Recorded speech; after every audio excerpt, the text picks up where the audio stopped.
Hello बच्चों, आप सभी का जीनियस क्लासेस फॉर पीसीएम पर स्वागत है। आइए आज हम एक बहुत ही महत्वपूर्ण टॉपिक लिए हैं, थेल्स प्रमेय, कक्षा 10 गणित से। और ये प्रमेय जो है बोर्ड परीक्षा में अक्सर पूछी जाती है, इस पर क्वेश्चन भी आते हैं। तो आइए इस प्रमेय को हम सिद्ध करते हैं। आज हम इस वीडियो में इस प्रमेय को सिद्ध करना बहुत ही आसान तरीकों में बताएंगे और जिसे आप आसानी से समझ जाएंगे और बोर्ड परीक्षा तक आप भूल भी नहीं पाएंगे। तो चलिए स्टार्ट करते हैं वीडियो को। कथन प्रमेय का हमारा यह है कि यदि किसी त्रिभुज की एक भुजा के समांतर अन्य दो भुजाओं को भिन्न भिन्न बिंदुओं पर प्रतिच्छेद करने के लिए एक रेखा खींची जाए तो ये अन्य दो भुजाएं एक ही अनुपात में विभाजित हो जाती है। तो बेटा ये से हमको दिया है कि एक त्रिभुज है ABC, इसकी किसी भुजा के समांतर कोई रेखा दी गई हो, चाहे BC की समांतर हो, चाहे AB की समांतर हो, या AC की समांतर हो। हमने फिलहाल यहाँ पर BC की समांतर एक रेखा लिया है L, और जो कि इस AB और AC को D तथा E पर काटती है। तो कहने का मतलब हमें L समांतर BC या फिर हम D समांतर BC, ये हमारा गिवन है। हमें सिद्ध क्या करना है कि ये जो रेखा है ये अन्य दो भुजाओं एक ही अनुपात में विभाजित हो जाती है इस रेखा द्वारा। यानी कि हमें सिद्ध करना है कि AD बटा DB और ये AE और EC का ये जो अनुपात है ये बराबर है। यानी कि AD upon DB is equal to AE upon EC, ये हमें प्रूव करना है। ठीक है, इसके लिए हम रचना क्या करते हैं, हमें रचना ये करना पड़ता है कि हम D से सामने वाली भुजा AC पर लंब DM खींचे हैं और E से सामने वाली भुजा AB पर लंब EN खींचे हैं, और फिर हमने B और CD को मिलाया है। अब आइए आगे बढ़ते हैं।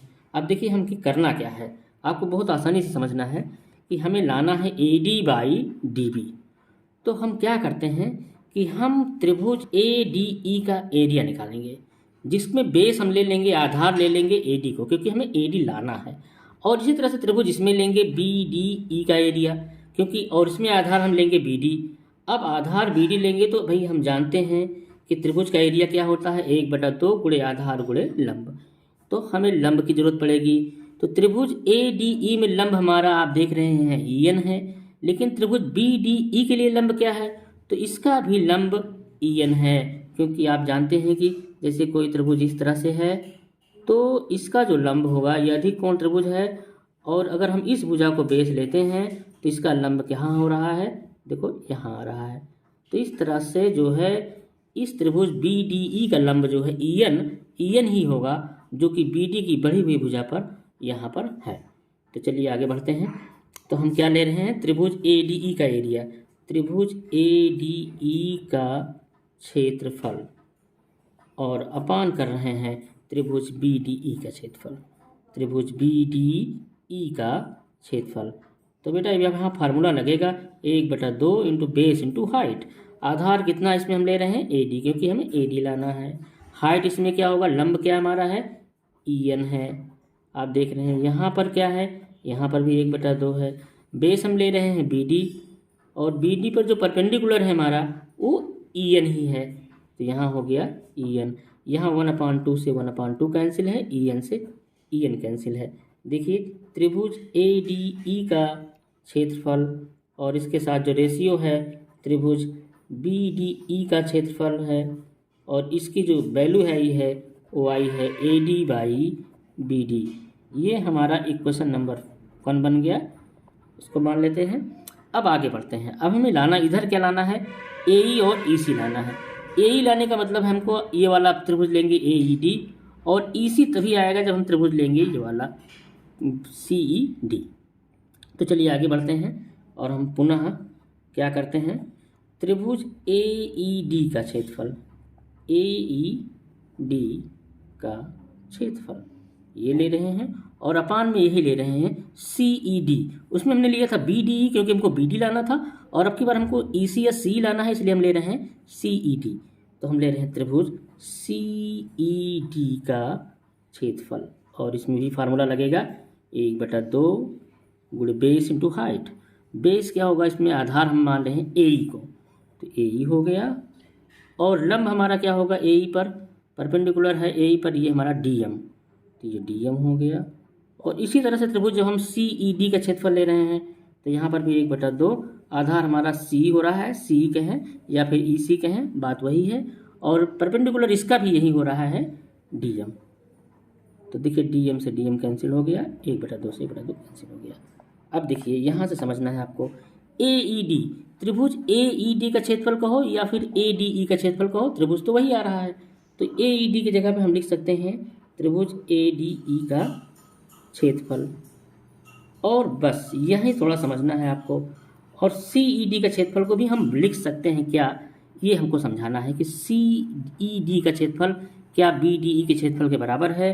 तो बेटा एक नियम होता है कि एक ही आधार पर और दो समांतर रेखाओं के बीच कितने भी त्रिभुज बना लिए जाएं, अगर सबका बेस सेम है तो उनके एरिया समान होते हैं। इसको थोड़ा समझाता हूं मैं आपको कि जैसे दो समांतर रेखाएं हैं और इसमें से हमने इसको ये बेस ले लिया। अब ये एक ट्रेंगल ऐसे बना लो, इसी बेस पे एक ट्रेंगल ऐसे बना लिया हमने। इसी बेस पे हम कितने भी ट्रेंगल बना लें, हमने मान लो यहाँ बना लिया, यहाँ बना लिया, यहाँ बना लिया, यहाँ बना लिया। देखो सब में बेस अगर यही है तो फिर क्या है, सब त्रिभुज के क्षेत्रफल क्या होंगे, समान होंगे। कब, जब ये दोनों रेखाएं समांतर हैं और उनके बीच समान आधार पर कितने भी त्रिभुज बने हों तो क्षेत्रफल बराबर होता है।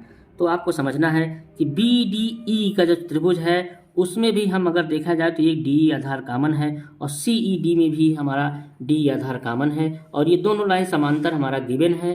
तो एक ही आधार और दो समांतर रेखाओं के बीच का क्षेत्रफल है, इसलिए त्रिभुज CED का जो क्षेत्रफल है वो हमारा होगा BDE के क्षेत्रफल। बस यही थोड़ा सा समझना था आपको, और ये समझ लो कि निगमन आपका हो गया। ये त्रिभुज BDE का क्षेत्रफल इसको हमने लिख दिया, और ये वैल्यू हमारी कितनी बची है, AE/C, C कह सकते हैं या फिर हम इसको EC भी कह सकते हैं। और ये क्यों बराबर हो गया, इसका रीज़न आप दे सकते हैं कि एक ही आधार और दो समांतर रेखाओं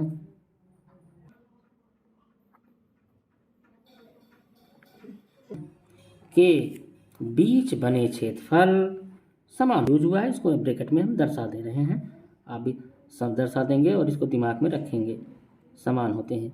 इसलिए जो है CED का क्षेत्रफल जो हो गया, त्रिभुज CDE का क्षेत्रफल हम लिख सकते हैं त्रिभुज BDE का क्षेत्रफल, ये बराबर ही हो जाएगा। तो हमने ये रख दिया। अब ये हमारा इक्वेशन नंबर 2 हो गया। हाँ देखिए बेटा, अब हमारा इक्वेशन नंबर 1 को ध्यान से आपको देखना है। इक्वेशन नंबर 1 में है एरिया ऑफ ट्रेंगल ADE, त्रिभुज ADE का क्षेत्रफल, और एरिया ऑफ एंगल और ट्रेंगल BDE का क्षेत्रफल। यानी कि आप देख रहे हैं कि जो एरिया है यहाँ पर ADE का और नीचे BDE का, यहाँ भी देखिए वहीं पर है त्रिभुज ADE का क्षेत्रफल और BDE का क्षेत्रफल। तो हम देख रहे हैं कि दोनों इक्वेशन का LHS सेम है।